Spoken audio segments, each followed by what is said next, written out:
Prezados irmãos em Cristo, estamos aqui mais uma vez, né? Quero através desse vídeo chamar a atenção dos irmãos para que os irmãos tomem cuidado com os falsos ensinamentos. Aqueles líderes religiosos que só gostam de pegar ao pé da letra, só para te agradar, né? Só para... Irmãozinho, tá tudo bem, tá tudo em paz. É a mesma coisa dos falsos profetas, né? Os falsos profetas chegavam lá em Jerusalém, né? E falavam, ó, Deus está contente com vocês, vocês vão ter paz. E o que que acontece? Aí os reis, os líderes religiosos de Israel aceitavam os falsos profetas porque ele estava aprovando, né, a lei, os atos do povo e dos reis, mesmo seguindo ídolos, fazendo coisas detestáveis ao Senhor. Entendeu? Mas quando chegava um profeta, né, repreendendo o povo, falando a verdade, esse povo, esse profeta era apedrejado, sofria muito na mão do povo e dos reis daquela época. Assim como mataram o próprio Senhor Jesus, né? Então, a verdade dói. O remédio é amargo, mas cura. Entendeu? Então, cuidado com os falsos ensinamentos, esses líderes religiosos que só gostam de pegar o pé da letra, e a letra mata, né, meu?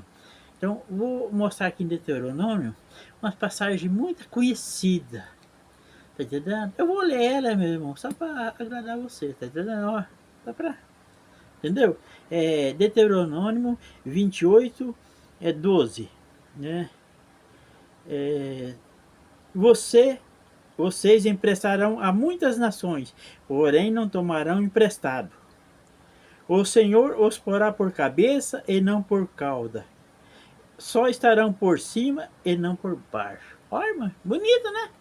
Muito conhecida essa passagem, né? Ó, emprestará muitas nações, ele será muito rico. Emprestará aos povos, né?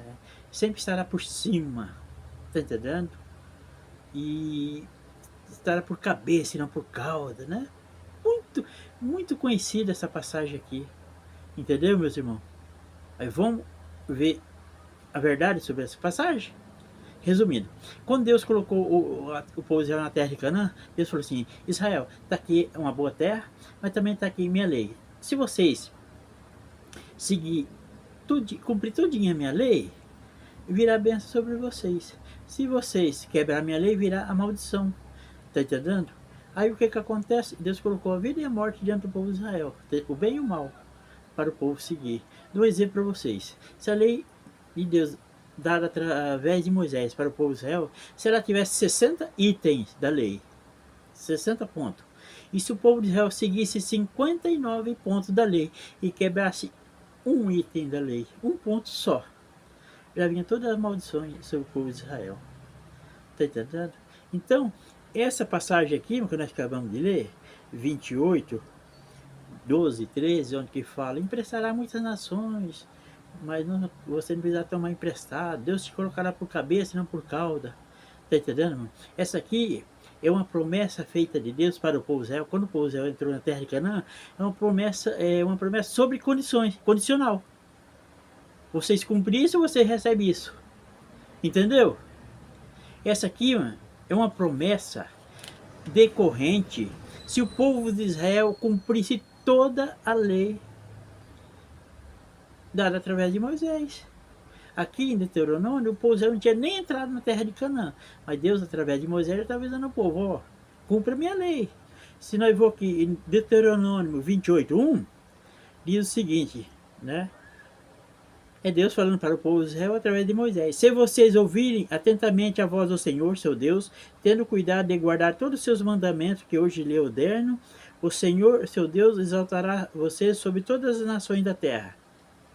Entendeu? Então, se o povo de Israel entrasse na terra de Canaã e cumprisse toda a lei, então veria as bênçãos da lei, a proteção de Deus.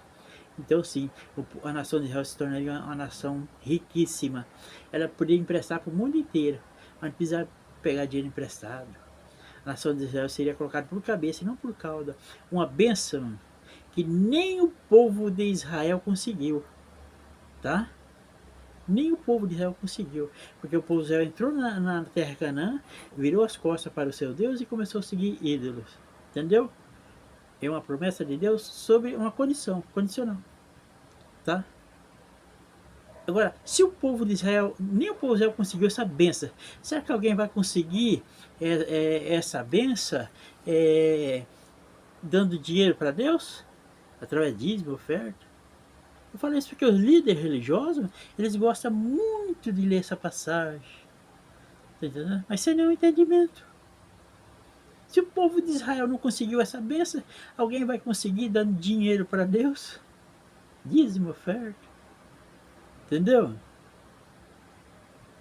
Dinheiro é seu, mas a verdade tem que ser dita, eu estou dizendo a verdade, entendeu?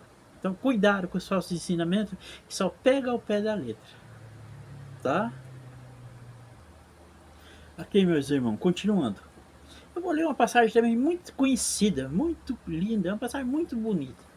Eu vou, ó, passar a mão na cabeça dos irmãozinhos, vou ler só essa passagem aqui só para agradar os irmãozinhos, tá?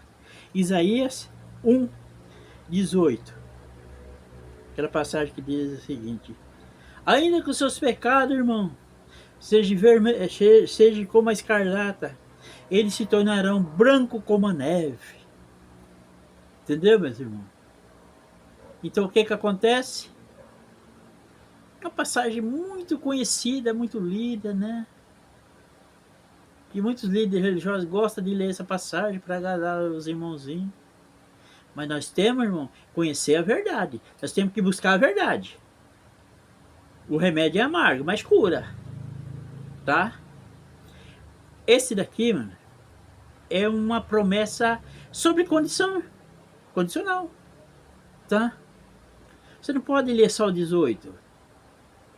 Vamos voltar um verso atrás. Isaías 1:17. Aprendam a fazer o bem. Busquem a justiça. Repreenda o opressor. Garanta o direito dos órfãos. Defenda a causa das viúvas e dos necessitados.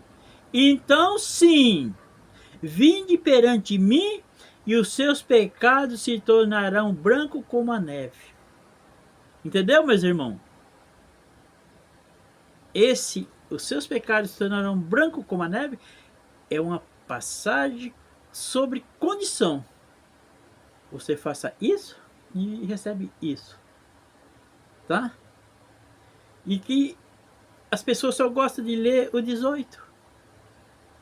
Né? O Isaías 1:18. Principalmente o líder religioso. Pega o pé da letra. Volta um versículo. Ajuda o órfão, o oprimido, a viúva. Socorre os necessitados.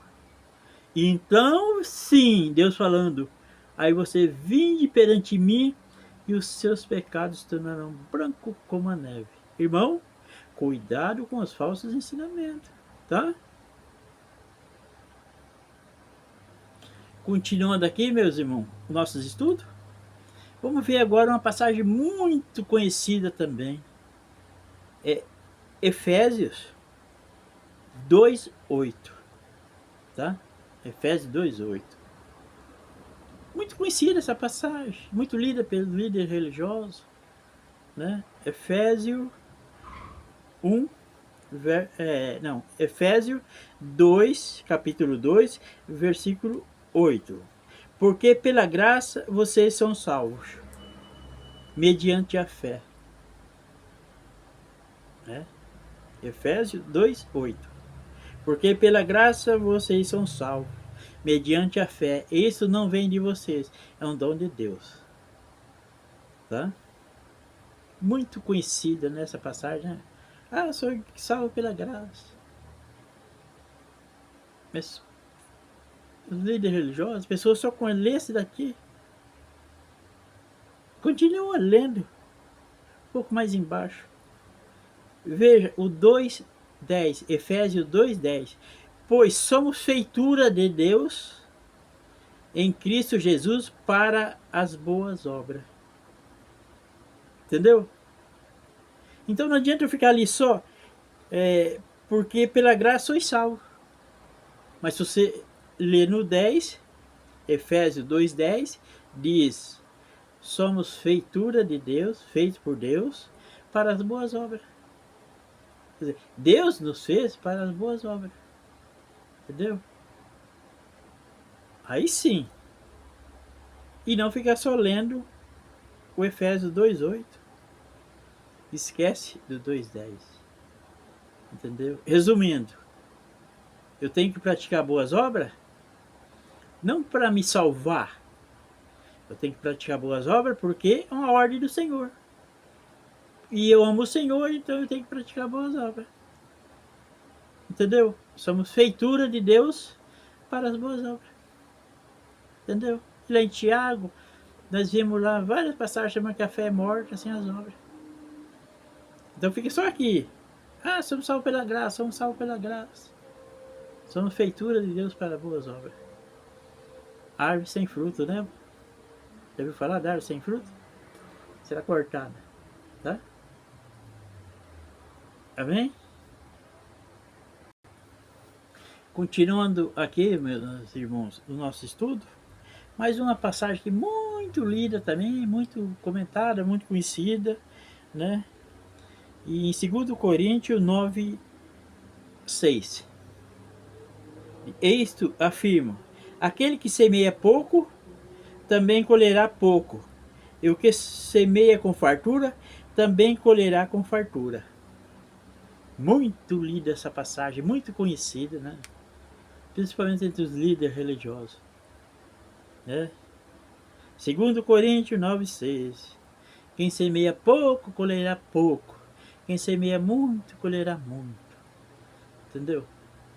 Meus irmãos, cuidado com os falsos ensinamentos. Esse semear aqui, meus irmãos, é semear para os pobres e necessitados, as boas obras, tá? Essa passagem aqui, meu irmão, se você for ler desde o início, 2 Coríntios 9:1, então aqui Paulo está se referindo à coleta para os pobres de Jerusalém. Você vê, está falando dos pobres. Lê no começo aqui, 9:1. Ora, quanto à assistência a favor do santo, assistência, quer dizer, é uma coleta que Paulo está avisando. Olha, eu não preciso avisar vocês, você já está sabendo. Paulo está se referindo à coleta, doações para os santos, quer dizer, para os pobres de Jerusalém. Entendeu? Aí, se você ler todo o capítulo, você vai ver que se refere à ajuda aos pobres e necessitados de Jerusalém. Aí chegou aqui, no 6, ele fala: quem semeia pouco, colherá pouco, quem semeia muito, colherá muito. E se você ler um pouquinho mais embaixo, no 9:9, como está escrito: distribuiu, deu aos pobres, a sua justiça permanece para sempre. Veja, que o assunto aqui é os pobres. Entendeu? Então esse semear aqui, de 2 Coríntios 9:6, é semear aos pobres e necessitados. Está entendendo? 9:9. 2 Coríntios 9:9. Distribuiu, deu aos pobres, a sua justiça permanece para sempre. Essa mesma passagem também é repetida, é falada lá em Salmo 112:1. Distribuiu, deu aos pobres, a sua justiça permanece para sempre. Entendeu? Passagem muito conhecida, porque muitos líderes religiosos só sabem ler o 6. Quem semeia muito, colhe muito. Quem semeia pouco, colhe pouco. E o povo sem entendimento, o que é que acontece? Não sabe que esse semear não é dar dinheiro para Deus, porque Deus não tem fome. Quem tem fome são os pobres e os necessitados. Deus não come arroz e feijão. Quem come arroz e feijão são os pobres e os necessitados. Essa é a única forma de darmos dinheiro ao Senhor Jesus. Tá? Eu falo e provo, sabe por quê, meus irmãos? O próprio Senhor Jesus falou isso.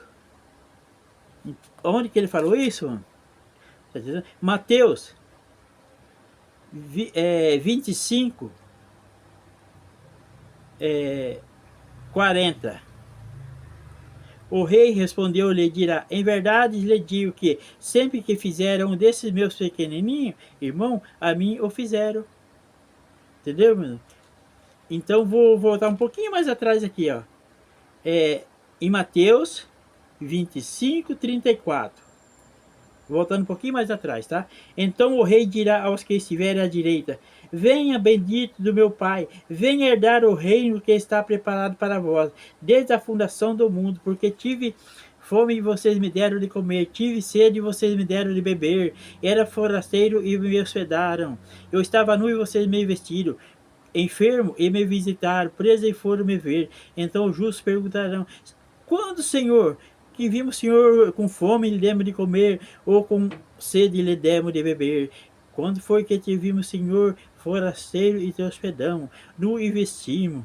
Quando foi que vimos o Senhor enfermo e preso, fomos visitá-lo? O rei, o Senhor Jesus, respondendo lhe dirás: em verdade lhe digo que sempre que fizeram um desses meus pequenininhos, meus irmãos, a mim o fizeram. Quer dizer, a única forma de darmos dinheiro para Deus, meus irmãos, é ajudando os pobres, os necessitados.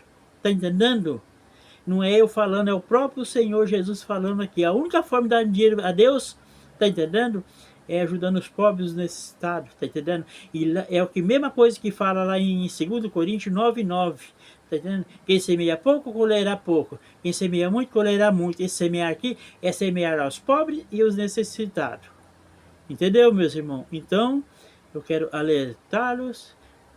Cuidado com os falsos ensinamentos. Amém? Fiquem em paz, que Deus abençoe e até breve.